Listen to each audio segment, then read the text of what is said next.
What's up everybody, Thomas here coming at you with another video. This week we are tackling this bracket right here. So I'm gonna try to make this video short because lately my videos have been pretty long.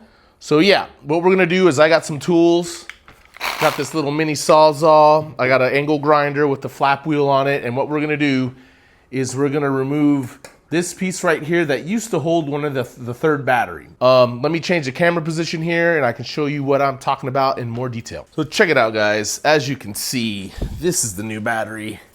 This thing is enormous and it needs to go on this tray and it doesn't fit because it's big as shit and that bracket's in the way. So the bracket has to go. As much as I hate doing this because I like keeping things OEM, this is gonna have to get modified. This is gonna have to get cut out to fit this battery.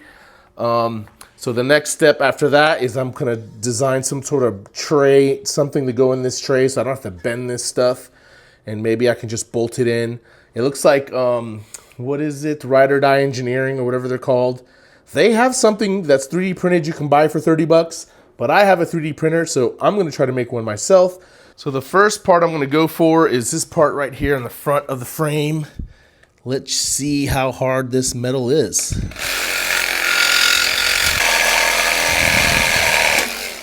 Boom, one cut through.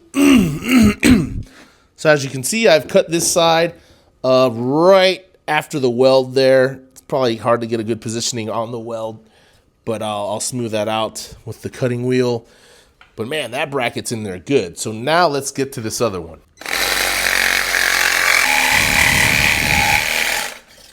Godly, that's in there good.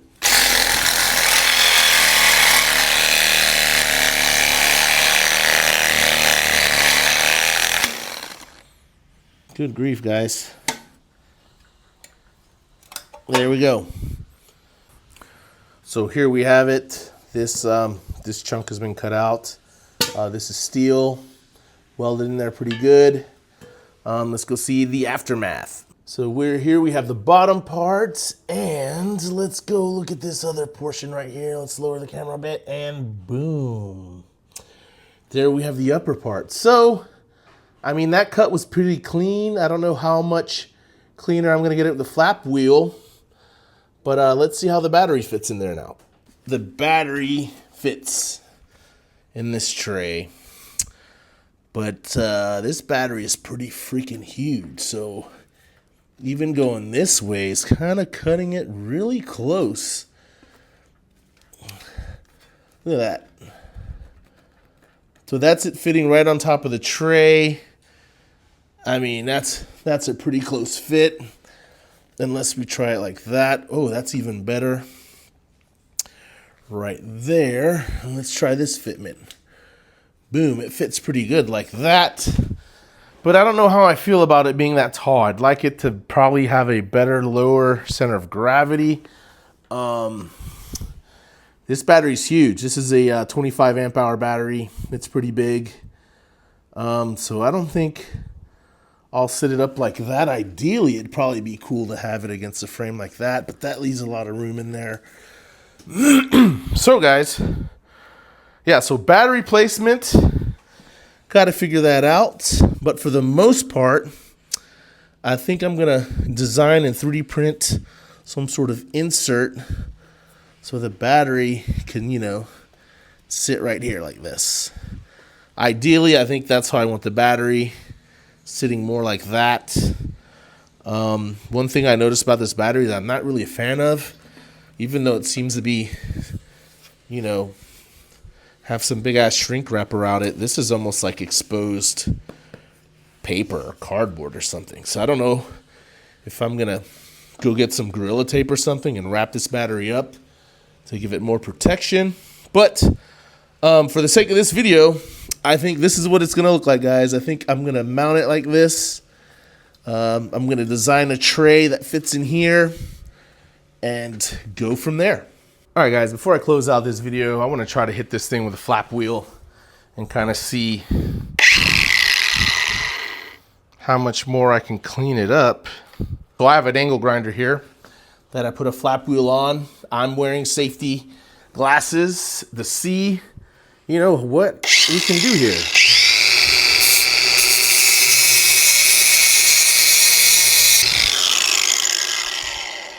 So that's kind of cleaning it up. I don't know if I'm going to take it down. So yeah, as you can see, there's still, this is part of the weld right here, and then this frame is right there. So I don't know if all the work's really needed to get that flush. You know what I'm saying? That's only about 1 or 2 millimeters. But you know what? I think I'm just gonna leave it at that. That looks good. I'm gonna cover that up with some spray paint. Might paint the frame black, or maybe I'll find some yellow paint that matches. But for the most part, I think this is how I'm leaving it right here, man. There's really no need to take this down more further than this. I just kind of wanted just to clean up the rough edges from cutting.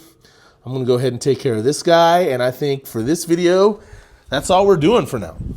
So I flipped the bike over. Here's a view of the other angle of the other weld. Let's clean that up a little bit. Boom, that's cleaned up, no rough edges. That looks good to me.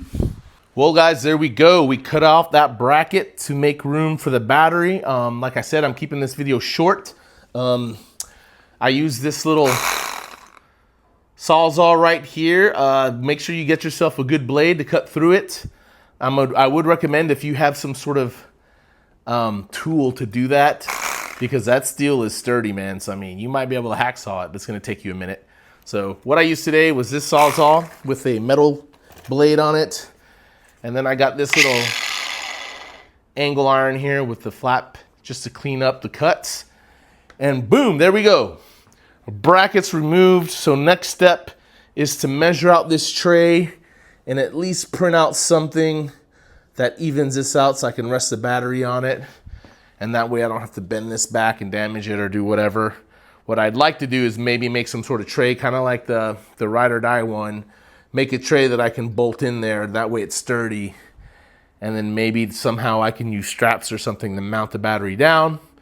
But that'll be a whole nother video when I do that sort of prototyping for that. But yeah, there we go. We're done for today. Well, guys, like always, thank you for watching. Peace.